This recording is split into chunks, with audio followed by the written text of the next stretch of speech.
And welcome back, everybody, to the Right Path podcast, where being an author, an actual author, still matters. This is the podcast that's for authors, it's about authors, it's done by an author. This is the place, folks, where we come together to share our journeys, to explore our creativity, and to examine the why behind it all, because that's really where it gets good, isn't it? Folks, our guest today is an absolutely wonderful lady. She has written a fantastic book. She's the author of Fox Creek, her first foray into the adult writing genre. She has 12 kids' books under her name. Also, this person is fantastic. And this Fox Creek, let me just tell you, it's an award-winning, critically acclaimed historic novel that we're going to hear all about. I think she's hit a home run with this one. Please welcome to the show, M.E. Torrey. How are you Thank doing you so much. today?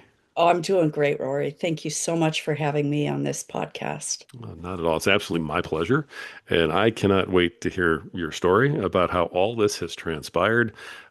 First, also, let me tell you, congratulations on the novel and Thank you. congratulations on 12 children's books, because anybody who's written Thank you. 13 books gets the bow of the head from me. Way to go. Okay, hopefully that's a lucky number. Way to go. There you go. Michelle, tell me, how did all of this story, how did this story start? It started actually back in the mid 90s. At that time, I was pretty much an aspiring children's writer and was always working on some kind of story that I would send off to publishers. And my husband was taking a trip to New Orleans for a conference. He asked me, "Do you want to go along?" Now, I live in Washington State. I'm Northern girl. And I'd never been to the South, so yes, I want to go. And I thought, well, as long as I'm going, why don't I base a young adult novel there? I'll make it a ghost story in New Orleans. How fun would that be? So I did some preliminary research, and by the time I arrived, I was ready to just poke around and see kind of what ideas would come to me. But also while I was there, and I think we were there about 5 days, while I was there, I rented a car and I thought, well, I'm going to go and see plantations because as long as I'm here, I've never seen one. I've always wanted to see one.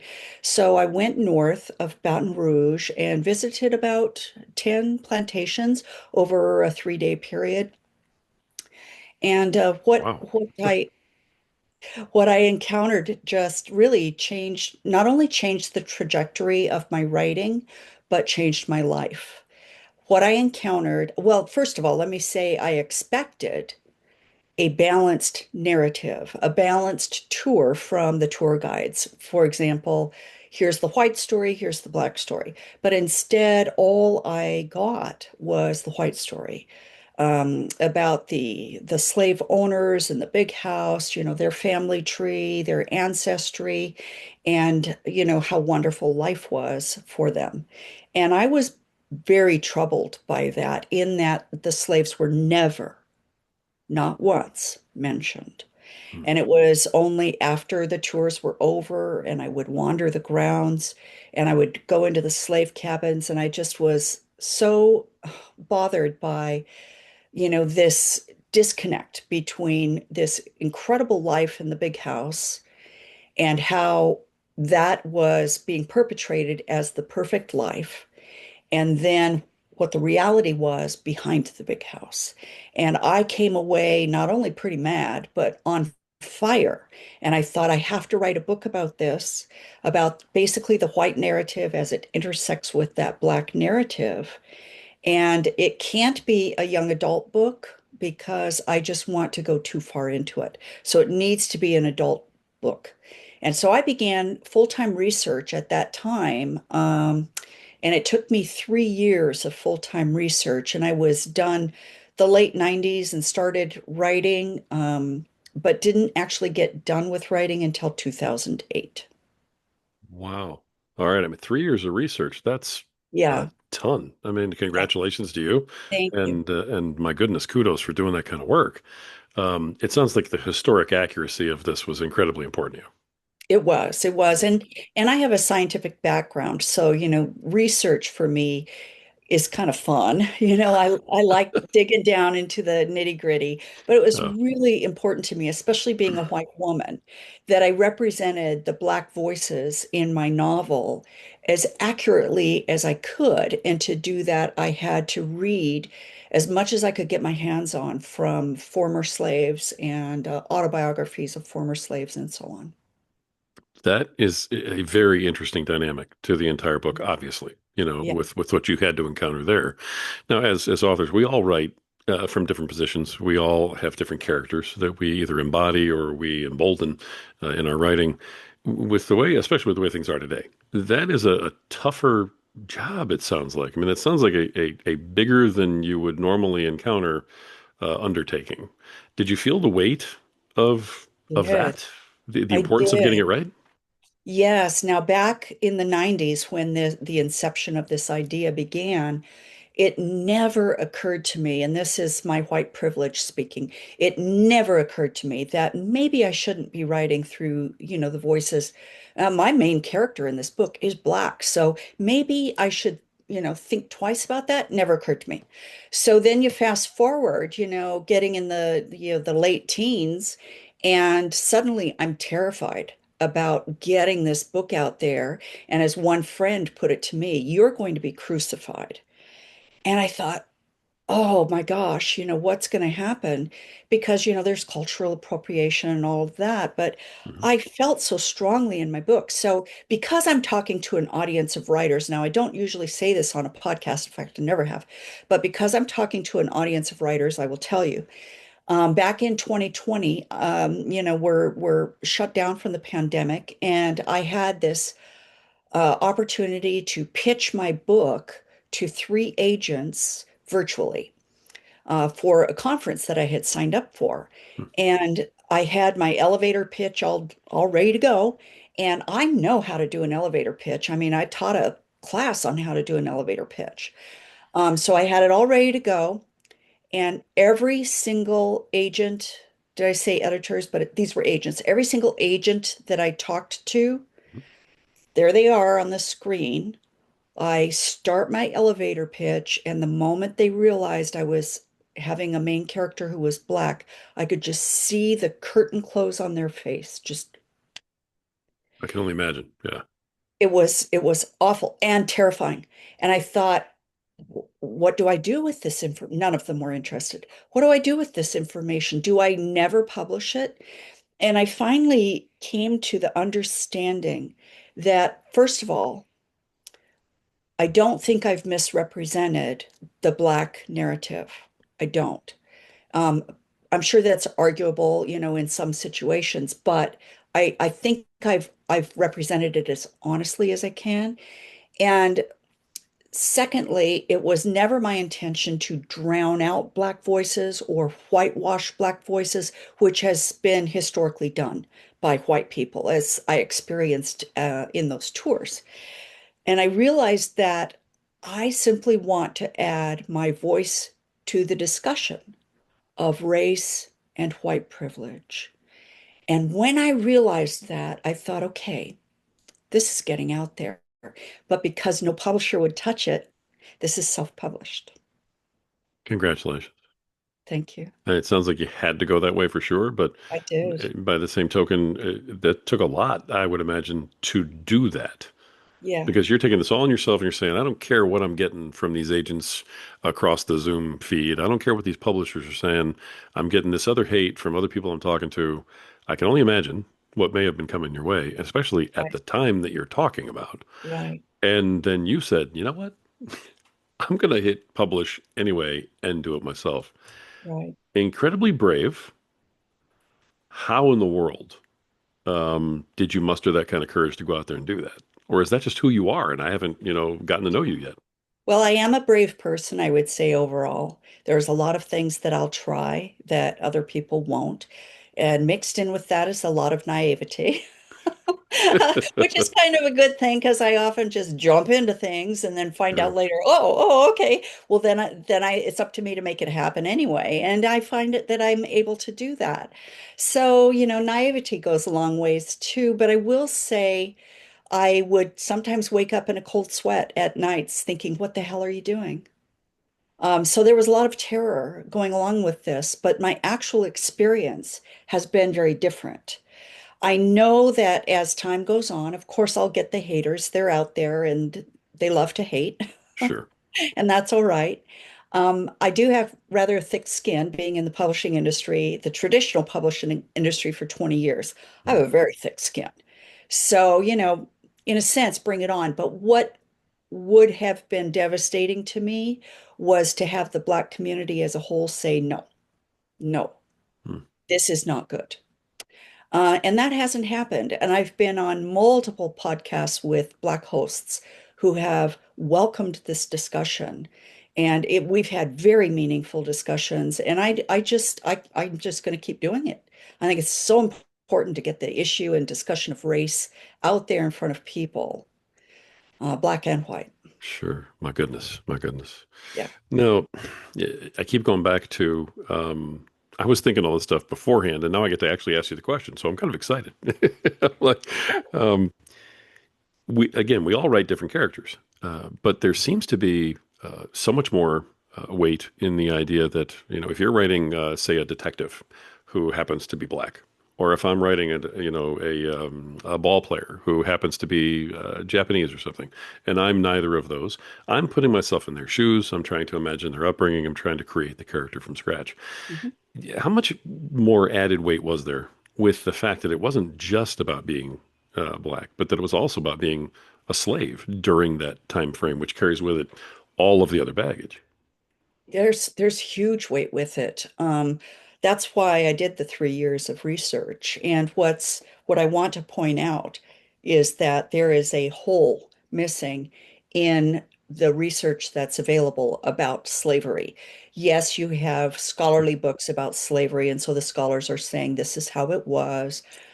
But I always, after I read those scholarly books, I go to the primary sources. And as writers, I'm sure most of you are aware that a primary source is, what a person back then would have written themselves, like a letter, a Mhm. diary, a journal, and then we have access to it through whatever means. So I looked at a lot of primary sources. Here's the problem. The only people who were allowed to read and write during the slavery days were people who had escaped.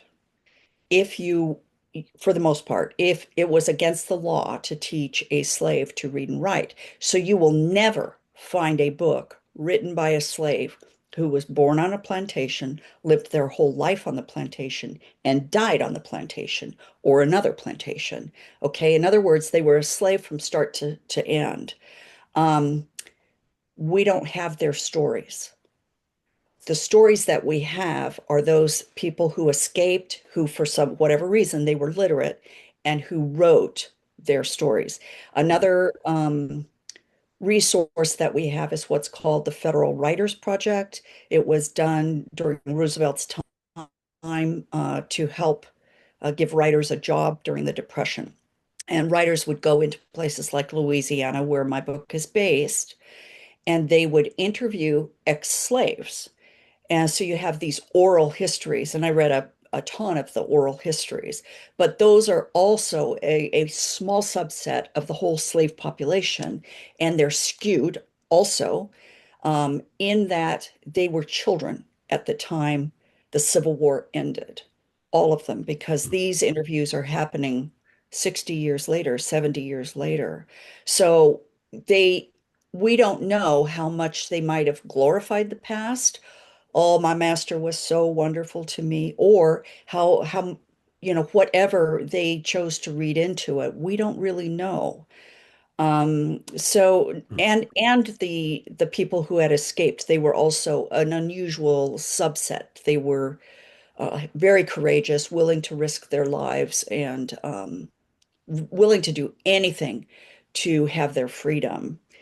So, these subsets don't really speak to the massive amount of people that were enslaved. My goodness. Now, let me back up just for a minute because, and I promise I'm going somewhere. But prior to writing this novel, doing this research, you had a pretty successful run with 12 kids' books that you had done and Yeah. many years in the industry, in the book industry. Um, Mhm. you built all that up. I'm guessing you had a pretty good reputation in the industry. I did. Okay. I do. Uh, And I wasn't trying to say you didn't. Yeah. Chronologically, trying to put myself in your shoes. First of Yeah. all, was there a thought or a worry, and I'm guessing there had to be somewhere, that all of that work and all of those accomplishments and everything that you had put out there in that industry was sort of being put at risk by taking this leap? Yeah, so here's where we get into the 30 years. So, I wrote half of the book by the year 2000. At the same time, I had been sending out some children's manuscripts, and I finally got a nibble, and which turned into a complete bite by Dutton Children's Books, which is part of Penguin. It eventually turned into a four-book series that was eventually sold as a six-book series to Sterling. Okay, Sterling still has that series, and there's still some of the titles are still published today. Um, so, but they were all contracted unfinished. So I had to set my Fox Creek manuscript aside and I had to go, okay. And these were little science books for ages 8 to 11. So fiction, but science experiments, all kinds of stuff, a magnificent dynamic duo of kids who have their own lab. Um, this was took a lot of time because we had to copy edit each one. After it was done, we had to work with an illustrator. I had to make sure that she drew the science experiments correctly. She wasn't a scientist, so back and forth we'd go for 6 books. And then at the same time, I got a master's degree in religion, so I'm doing a master's at the same time. And at the same time, I sent out a query for a nautical adventure series for boys ages 12 and up. And I sent out a query letter, 5 letters, very targeted. And I got 3 positive responses from those query letters. And the first one that I sent it to, Knopf Children's Books for Young Readers, they're a division of Random House, they bought it again on spec. So, yeah, I was one busy lady. It's Sounds surprising, like it's it. surprising that I even had time to go back in 2008 and finish Fox Creek, but that's when I finally finished it. So, My yeah, goodness. Okay. I did have a good reputation. I like the science books. It's called Doyle and Fossey's Science Detectives. They're published in 7 languages. They're available, they're used in a lot of schools throughout, the United States and Canada. They're part of the SRA reading program. And then, between that and then my Chronicles of Courage series, which, by the way, all these books are written under the name Michele Torrey, not M.E. Torrey. And I really wanted to differentiate that. Um, I didn't want kids picking up Fox Creek. So, so between them, I received quite a few accolades. I was able to like be faculty at numerous writers' retreats and so on. It was an interesting career, but I wore myself out definitely. My goodness. I can't even imagine this entire process. So, and now this again, when we go back to the novel, to Fox Creek, it's such a huge undertaking, like we've talked about, so far. This was all spurred on, though, by a visit to these plantations, or was there Yes. something more to that? Was there something behind that that, sort of infuriated you about this particular topic, or is it really the plantation visit hit you that hard? Well, it's a good question. It actually, I think, stems from childhood for me. I was a child growing up in the 60s during a time when we saw a lot of violence on TV that was race related. So, school desegregation was happening, the marches, that Dr. King would lead, and so on. And I remember seeing a lot of these violent images on TV and being very disturbed by that. Now, interestingly enough, my parents did not like shut the TV off and say, you shouldn't be watching that. Instead, we at the dinner table would talk about what we had seen. Why Hmm. were they protesting? What was going on? Why was desegregation happening? What was trying to be accomplished? And my parents were believers that we are all created equal, and it doesn't matter what skin color you have, we are equal as brothers and sisters. And so I grew up believing that. And I also grew up with this deep sense of justice and injustice. Um, so when I went to go see those plantations, and I do know that I went with Northern naivete again, yeah, I was blown away by that. And that sense of injustice just rose up inside of me. It was always there. Okay. And that makes a little more sense to me. Yeah, Because, I mean, to take on this sort of a thing, this isn't a passing, I got angry about something else. There was something, it seemed like a little more deep rooted, but I understand it a little better now. I appreciate you sharing yeah, that. yeah, Thank you for that. yeah, Now, one of the things that you have mentioned about the book, and I'm pretty sure it's your own description, it's talking about how this book represents the human toll of black yeah, slavery on society in the Antebellum South. right. So I'd love to dig into that statement a little bit and find out what that really means to you. Okay. Yeah, and that's a hard question. I read lots of, just like with the slave narratives, I read a lot of primary material with the slaveholders.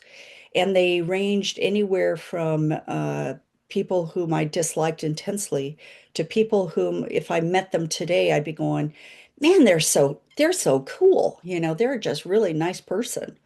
Um, and what's interesting about the people that actually the plantation owner in my book, William Genzi, he's the patriarch of the family. I modeled him after a man named Bennett Barrow.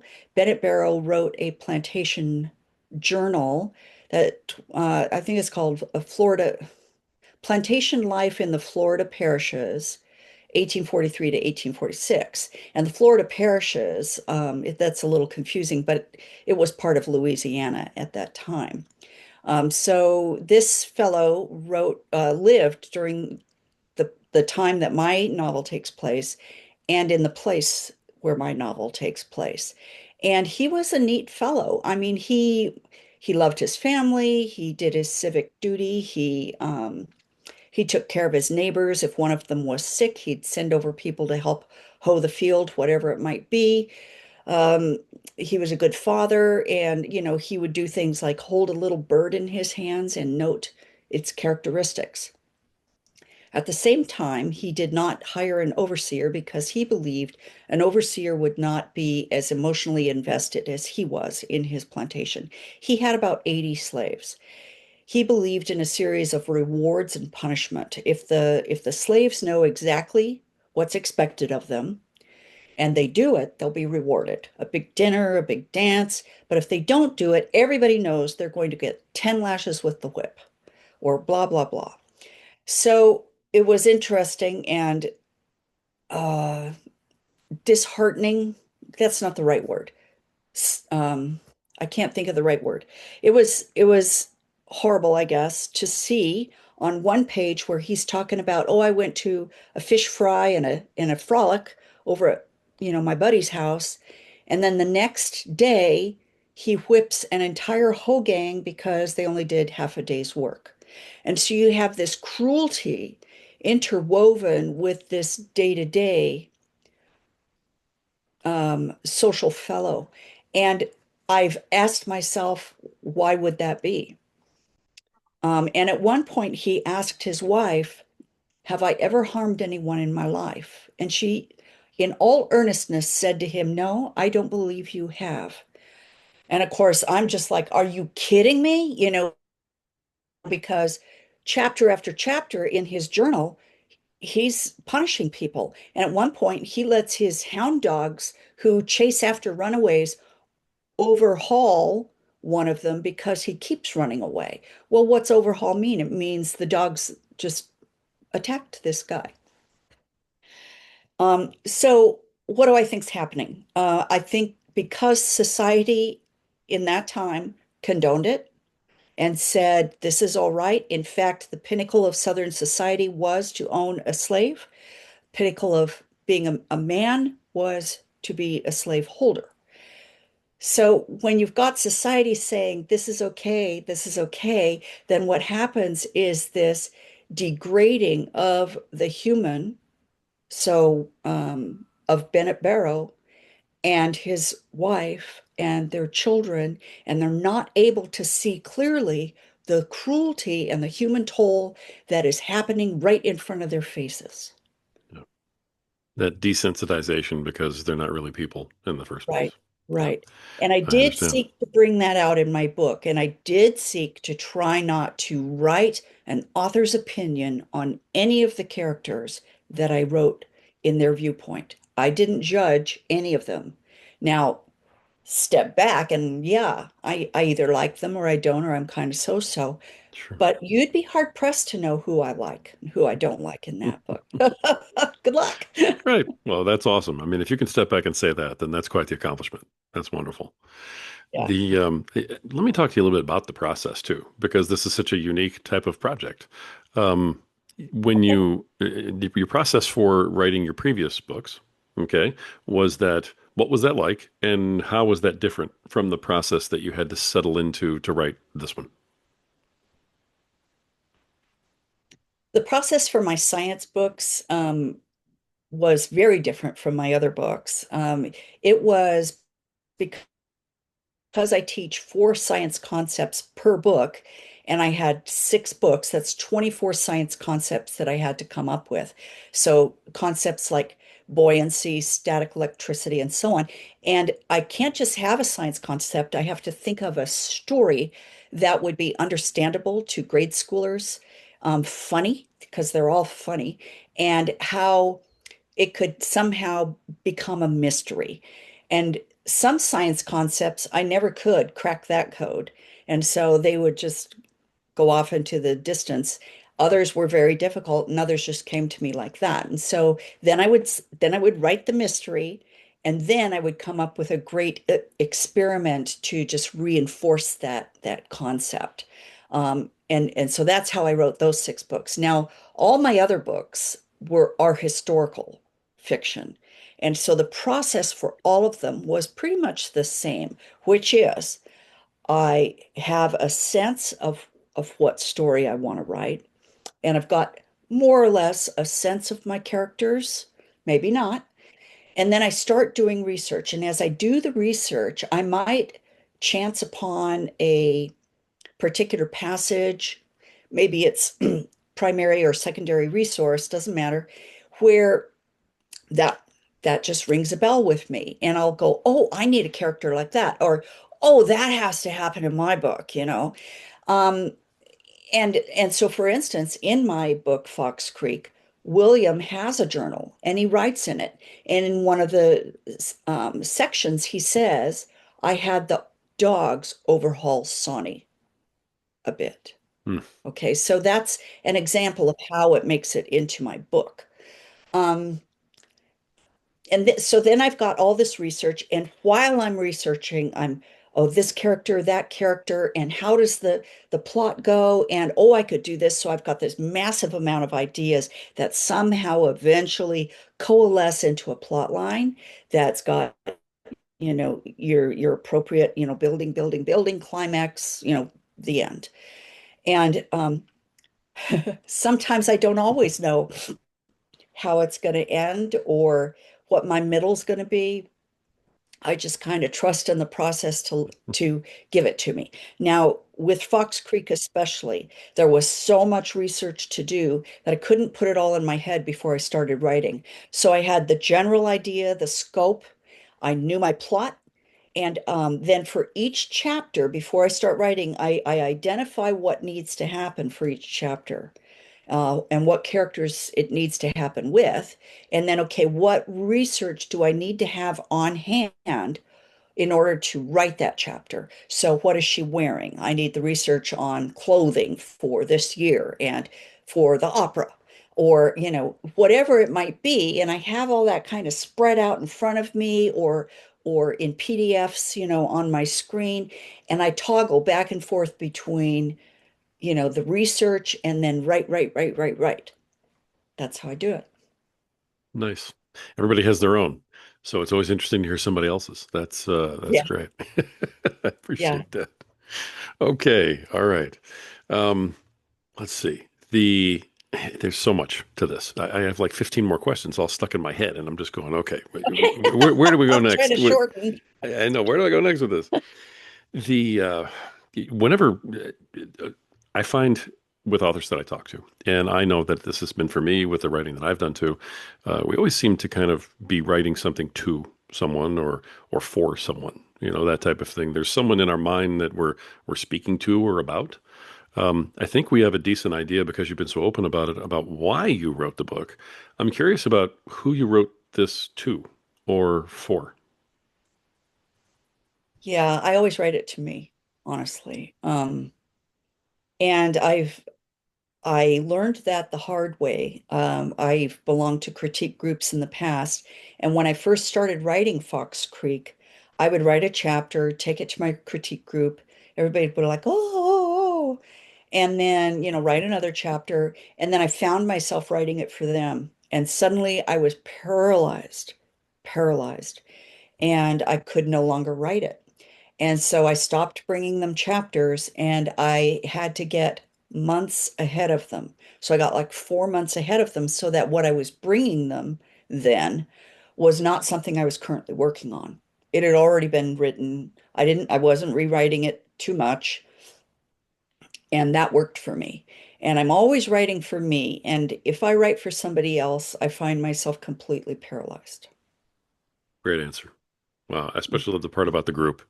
I think we've all experienced that where we're trying to get a little bit of Yeah. feedback, and unfortunately, you have to Yeah. avoid getting the rah-rah, or something, you know, Yeah. back. But Right. I Exactly. get that. And the same is true for book ideas. If Yeah. I say to some, they say, what's your next book about? Oh, it's blah. And I'm really excited, right? Oh, it's blah, blah, blah, blah, blah, blah, blah. And then they go, oh, you have to be careful, okay? You have to be careful because they can sink your ship real fast. Right. So I keep those cards very close to my chest. This is an experienced person I'm talking to right now who has been through some of this. I got you. I understand. I understand. Okay. Oh my goodness. The process itself. Now, you've been through the process with the books you'd written previously, in terms of getting it out, getting it edited, getting it published, and everything else. Now, was it kind of like I've been through all this before, so I kind of get how this is going to work when I'm doing a novel, or was the novel a lot different in terms of putting it out? You're talking about the publishing side of it, the editing, Yeah, the publishing. Okay, right, yeah, I've gotten copy edited manuscripts back, from a copy editor wherever. And then, it's always marked in red. Those are the old days. And when, as time went on, I would get it, digitally. But yeah, then I go through and I become the copy editor at that point. And so it's the editor's eyes, the copy editor's eyes, my eyes, all three of us through the manuscript, not just once, but twice. Okay, so once I've done my thorough thing. The copy editor, it goes back to them. They go through it again. So it's a long process. I really couldn't afford a copy editor for Fox Creek. Um, and I thought, well, I'm a pretty good editor myself. We'll see how it goes. Little did I know. Okay, so I did do it myself. I was my own copy editor. I got a big book on how to copy edit, and I didn't know what I didn't know. And that's the problem with being your own editor is you don't know what you don't know. right, And I realized I didn't know, when to use an N dash, when to use an M dash. I didn't know. Um, oh, there were others. It was just silly stuff, but it was everywhere in the manuscript. And so I know you're not a proponent of Chat GPT, but let me tell you, you can use it as an editor for yourself. So I sure. would copy edit it myself. Michelle has done the all she knows how to do. And then I would take a scene, put it up into Chat GPT, and I would say, edit this for punctuation, grammar, spelling, and there was one other. Um, hmm, I can't remember the fourth one, but I said, but it wasn't about, tell me how to write it better. It was Right. nothing like that. I said, and then put all your recommendations in square brackets. And so boom, it would come back to me. Okay, this needs to be an end dash. This needs to be capitalized. You might think about breaking this up into two sentences, that kind of thing. Um, and I couldn't have done it without that. I absolutely couldn't have done it. And I've had writer friends read this and tell me they could not find anything wrong with it. And I haven't found anything wrong with it. Hmm. So I think I did a really good job between me and Chat GPT. We made it happen. But I will say it took me 8 months Wow. to copy edit that. And you have to be willing to go over it again and again, even when you would rather never look at it again, so long as you live. Right. Looking back on this journey with the novel, um, is there anything that you would have done differently? No, I I expected that answer do, from you. yeah, do I wish things had kind of happened differently? There was a time I would have said absolutely. Because back in 2009, I found myself a top agent in New York City who was going to, as she put it, shop Fox Creek until she died. Hmm. I thought, and she put it up for auction. She put it out there for auction, and nobody bid on it. And I was crushed. But the market had fallen out of the United States. The economy was dead. Right. And I even had a an editor, the same editor who published Secret Life of Bees, loved it. She said, I'm going to take this to acquisitions. So she took it to her acquisitions committee and the marketing team shot it down. This was in 2009 again, because it's a fat book. And they said, unknown author, fat book, too much money. No. Hmm. And that was my answer. And so the agent and I decided to put it on the shelf or in the drawer until the market recovered. And it was 2014 before I got it out of the drawer. And by this time, she'd retired. And that it just kind of languished. And I didn't know what to do. And if you'd asked me at that time, I would have said, well, I wish it would have gotten published back then. But now, I don't know. I think Hmm. the discussions that are coming out now about race relations and about how what happened back then is still affecting us today is more critical today than ever. And I think it's no mistake that my book is out there today. There you go. There you go. It seems like the right time for Yeah, this to come it out. is. Yeah, it Yeah, is. I can see that. Your story is amazing on this entire project. So, I want to thank you for sharing everything that you have on Yeah, it. I do have one more question for you, and sure. frankly, I could probably talk to you about this in the ins and outs for the next hour, but I can't do that on my podcast. So I have to keep us between Okay, the okay. navigational beacons here, because I really am. I just want to say this to you. I really am fascinated by what you must have had to go through each step of this process in Mhm. order to complete what you did.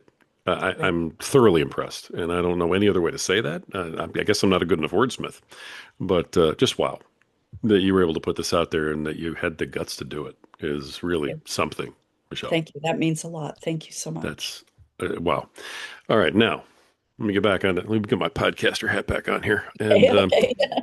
I do have one more question for you before I hit that, though. Tell everybody how they can reach you, find out more about you, about this book, so on and so forth. Go for it. Okay. So first of all, my website's a good place to start, and that's Torrey, and that's spelled TORREY.com. And they can read more about me there, although they might have already heard all they want.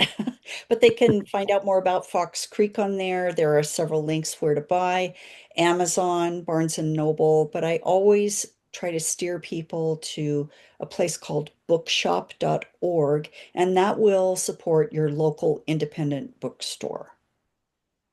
Nice. Bookshop.org. We'll make sure that all these links are in the show notes too for everybody too. Okay. Appreciate Okay. that. Yeah. All right, now you definitely have earned your author card here with everything you've been through. Last question, Yeah. and I really can't wait to hear the answer to this. Feel free to make it a multi-parter if that's Yes. where spirit's taking you right now. Go ahead and tell folks what is your best piece of advice for the aspiring authors that are out there who are not where you are yet. Right. Right. There are two critical pieces of advice. One is put the cart, put the horse before the cart. Okay. And I did the opposite when I first started writing in the early 90s. I put the cart before the horse. I wanted to be published so badly that I wrote, okay short stories, but really they needed terrible editing. I mean, just they needed help. And I did the shotgun approach, maybe someone out there will love it. And of course, it compiled piles of rejections. And then I stepped back and I went, well, wait a second, aren't you doing it in the wrong order? Why don't you learn what you're doing? And so then I stopped sending things out. I joined critique groups. I went to continuing ed courses at night at community colleges, things titled like fiction writing for beginners or whatever it might be. And then I checked out books from the library. Orson Scott Card on characters and viewpoint, Stephen King's About Writing, I think it's called, Okay. Bird by Bird by Anne Lamott, and so on. And a lot of them on craft, how to write it. And then when I would read novels, instead of just like devouring the novel like a reader, I would look at it like a writer. And novels that I really admired, not novels that I thought were, novels I really admired, I'd take a scene and I'd go, how did they construct this scene? And I would break it down. Okay, here we have this viewpoint. Okay, we're kind of halfway in between the omniscient and the, complete deep dive. We're halfway, and then we deep dive, and then we go here. And when do we hear the characters' thoughts? Okay, we hear them here on the deep dive. I would notice things like that. I would notice things like voice. How does voice happen? What is voice? And I just kept working at it. And my critique groups were a lot of help. Um, and that's how I did it. So eventually I got my horse before the cart. And when I started sending things out, then I started sending things out in targeted approaches. So I've done my publisher research. I know who's published a book, let's say, very similar to what I've published, and I target them. I name the book, and if I know the editor, I name the editor and send it to them. So when I sent out a just 5 query letters, only 5, and I only sent out 5 because they were all targeted. Three said yes. The first one bought it. That's the difference. Okay. So if you're not doing those kinds of steps, and if you are still flailing around, stop flailing. Okay. Start learning the craft of writing. Just because you can speak English doesn't mean you can write a great book. Okay. So that's my first thing. The second one is don't forget why you're writing in the first place. I started writing out of a sense of absolute joy. Okay. It brought me insane joy. I couldn't keep it inside any longer. I was born a writer. And then when I got into a place where suddenly I have contracts, and one of them was I changed the plot 2/3 of the way through the contract, had to throw out what I'd written before, and I had 6 weeks to get an absolutely perfect 60,000 word novel to Knopf. 6 weeks, Wow. waking up at 6 o'clock in the morning and writing all day. And it had to be perfect. I had no chance for a second draft. It had to be perfect. Um, by the time I was done with all that, I'd lost my joy because for me, I had put success over joy. And I hear a lot of successful authors at writers' conferences. Maybe they're giving the keynote, or maybe they're just doing a session, and they say all these things you have to do if you're a published author. And if you don't do these things, then you can't call yourself a published author. And I call that a bunch of bunk. Okay, it's bunk because unless you're writing for joy and unless you're still finding the joy in the process, you've lost your way. Okay. So no matter what comes on your desk, even if it's a 3 book contract, ask yourself, is this really what I want? Is this really what my spirit is calling me to? And be careful which way you go. Okay. That's that's my pitch. That was wonderful. Absolutely wonderful. And I love that you ended it with, one of our key phrases too, although you said it a lot better than I do. And it's uncovering the why behind it all. Yeah. That's Yeah. amazing. It Yeah. really is. Oh my goodness. All right. Goodness, Michelle, thank you so much. Yeah, folks, author of Fox Creek, you absolutely have to go check out this book, and you've got to go check out her website, M.E. Torrey. Please come back anytime, and thank you so much for being here today. It's been an absolutely fantastic episode, and I enjoyed every minute of this. Thank you for sharing I the way did you did. too. I did too, Rory. Thank you so much for having me. You asked great questions, great podcast. Appreciate it. Thank you so much for that. Folks, this has been another fantastic episode of the Right Path podcast, where truth still matters and words still have power. Folks, this is the place for authors who know that every page is a step forward. So let's lift each other up, let's dust each other off, and let's all take that step forward together. Yes.